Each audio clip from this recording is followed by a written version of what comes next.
హరే హరే కృష్ణ శ్రీల ప్రభుపాదికి జై.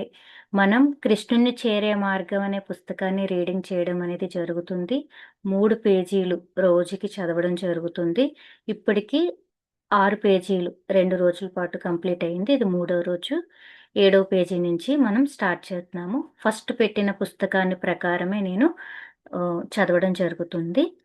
ఇంద్రియ నిగ్రహం లేకపోవడం వలననే మనం ఈ యొక్క భౌతిక ప్రపంచంలో చిక్కుకొని ఉన్నాము. యోగా విధానం ఇంద్రియాలను జయించడానికే ఉద్దేశించబడింది. ఏదో విధంగా ఇంద్రియాలను అదుపులో పెట్టగలిగితే అప్పుడు మనం నిజమైన ఆధ్యాత్మిక ఆనందం వైపు మరలుతాము. మన జీవితాలను సార్థకం చేసుకోగలుగుతాము. सा निश्चयेन योक्तव्यो योगो निर्विण्णचेतसा सङ्कल्पप्रभवान् कामांस् त्यक्त्वा सर्वानशेषतः मनसैवेन्द्रियग्रामं विनियम्य समन्ततः शनैरुपारामेत् बुद्धया धृतिगृहीतया आत्मसंस्थं मनः कृत्वा न किञ्चित् अपि चिन्तयेत् यतो निश्चलति मनश्चञ्चलमस्थिरं ततस्ततो नियम्यैतत् ఆత్మన్యేవ వశం నయత్. మానవుడు నిశ్చయంతోనూ నమ్మకంతోనూ యోగాభ్యాసంలో నిమగ్నుడై ఆ మార్గం నుంచి ఏ మాత్రం తప్పుదారి పట్టకూడదు.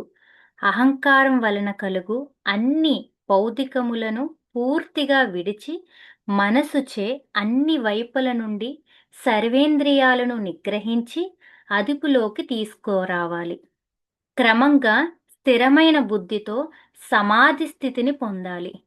ఈ విధంగా మనసును ఆత్మయందే స్థిరంగా ఉంచాలి. ఇతరమైన దేనిని మనసులోకి రానియరాదు.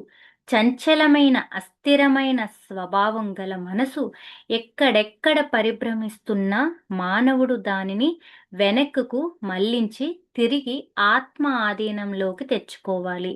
భగవద్గీతలో 6వ అధ్యాయంలో 23 నుంచి 26 శ్లోకాల వరకు ఇప్పుడు చదివినవి దాని అర్థము. మనసు ఎప్పుడు కలవరపడుతూ ఉంటుంది. ఒకసారి ఇటు ఒకసారి అటు వెళ్తూ ఉంటుంది. అయితే మనం యోగాభ్యాసం చేయడం ద్వారా మన మనసును దాని నుండి నిగ్రహించి వశం చేసుకొని కృష్ణ చైతన్యం వైపుకు మళ్లించగలుగుతాము. అనాదిగా జన్మ జన్మలుగా అలవాటు పడడం వల్ల మన మనసు కృష్ణ చైతన్యాన్ని విడిచి అనేక బాహ్య విషయాల వైపు పరుగులు పెడుతూ ఉంటుంది. ఈ కారణం వల్ల ఎవరైనా కృష్ణ చైతన్యం మీద మనసును కేంద్రీకరించడానికి ప్రయత్నించినప్పుడు మొదట చాలా కష్టంగా ఉంటుంది. కానీ ఈ చిక్కులను అధిగమించవచ్చు. ఇది ఎందుచేతనంటే మనసు కలవరమై శ్రీకృష్ణుని మీద నిలవక ఒక ఆలోచన నుంచి మరో ఆలోచన మీదకి పరుగులు పెడుతూ ఉంటుంది. ఉదాహరణకి మనం ఒక పని మీద ఉన్నప్పుడు 10, 20, 30, 40 సంవత్సరాల క్రిందట జరిగిన ఏవేవో సంఘటనలు అకస్మాత్తుగా అకారణంగా మన మనసు అంతరార్థంలో నుంచి ఉబ్బికి వస్తాయి. అవి అలా పైకి రావడం వలననే మన మనసు ఎప్పుడు అశాంతిగా ఉంటుంది. మనం ఒక సరస్సు గాని, చెరువుని గాని అల్లకల్లోలం చేస్తే అడుగున ఉన్న బురద నీరు పైకొస్తుంది. అదేవిధంగా మన మనసు కల్లోలంగా ఉంటే ఎన్నో ఏళ్ల తడబడి స్తబ్దంగా ఉన్న అడుగున పడి ఉన్న ఆలోచనలు పైకొస్తాయి. చెరువును అల్లకల్లోలం చేయకపోతే బురద అడుగుననే పడి ఉంటుంది. ఈ యోగాభ్యాసం పద్ధతి మనసును శాంతింపచేసే ఆలోచనలన్నిటినీ స్థిమితపరుస్తుంది. ఏ కారణం వల్ల మనసులో కల్లోలం లేకుండా చేయడానికి అనేక నియమాలు చెప్పబడ్డాయి.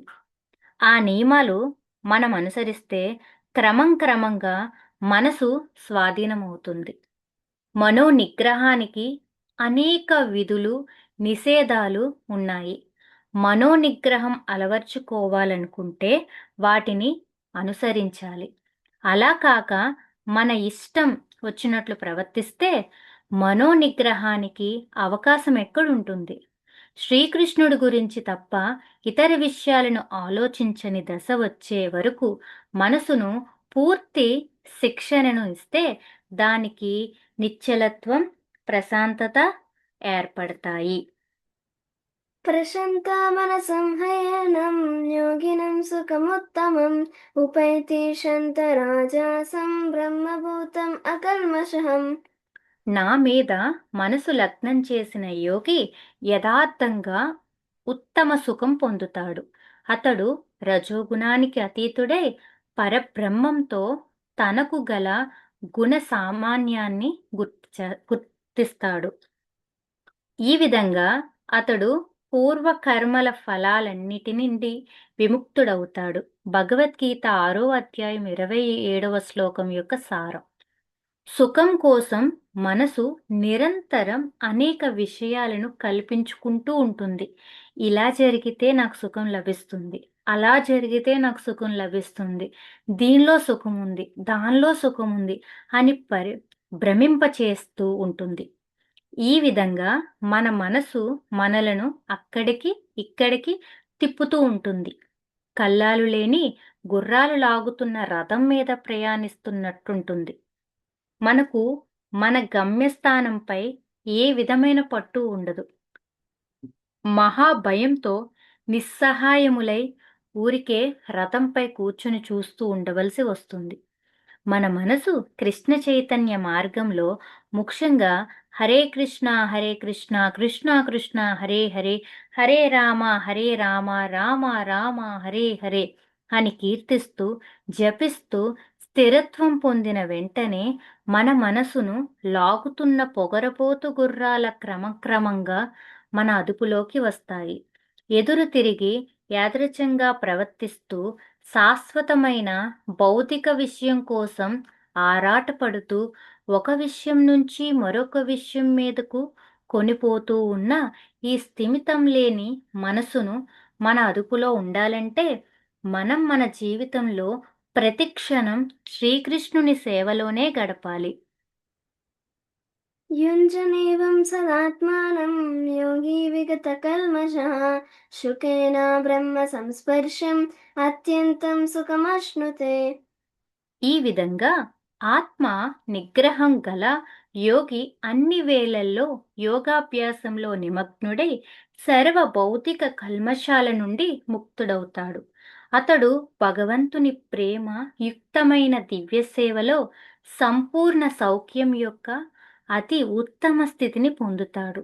ఇది భగవద్గీత 6వ 28వ ఉంది. దాని యొక్క సారం. తన భక్తునిపై శ్రీకృష్ణుడు వాత్సల్యం కలిగి అతనికి సంరక్షకుడుగా ఉంటాడు. ఎవరికైనా ఆపద వచ్చినప్పుడు అతని రక్షకుడు అతన్ని రక్షిస్తాడు కదా. భగవద్గీతలో చెప్పినట్లు శ్రీకృష్ణుడు సర్వజీవులందరికీ నిజమైన మిత్రుడు. కాబట్టి మనం ఆయనతో స్నేహాన్ని పునరుద్ధరించుకోవాలి. ఆ స్నేహం పునరుద్ధరింప చేసుకునే మార్గమే కృష్ణ చైతన్య మార్గం. కృష్ణ చైతన్యం అభ్యాసం వలన భౌతిక భోగాల వైపు వెర్రిగా పరుగులు పెట్టడం ఆగిపోతుంది. తీవ్రమైన విషయవాంఛలు శ్రీకృష్ణుడి నుండి మనలను దూరం చేస్తున్నాయి. శ్రీకృష్ణుడు మనలోనే ఉన్నాడు. మనం తన వైపుకు మరలడం కోసం నిరీక్షిస్తూ ఉంటారు. కానీ విషయ వాంఛ అనే వృక్షం తాలూకా ఫలాలను ఆతృతగా తింటూ మనం ఆ సంగతిని గుర్తుంచుకోవడం లేదు. ఈ ఫలాలను తినాలనుకునే బలమైన కోరిక అంతరించాలి. మన ఆధ్యాత్మిక స్థితి అయిన బ్రహ్మస్థితిని, శుద్ధ ఆత్మస్థితిని మనం పొందాలి. ఇక్కడితో మొదటి అధ్యాయము కంప్లీట్ అయింది. 10వ పేజీతో ఎండ్ అయ్యింది. హరే కృష్ణ. శ్రీల ప్రభుపాదకి జై. Thank you for joining.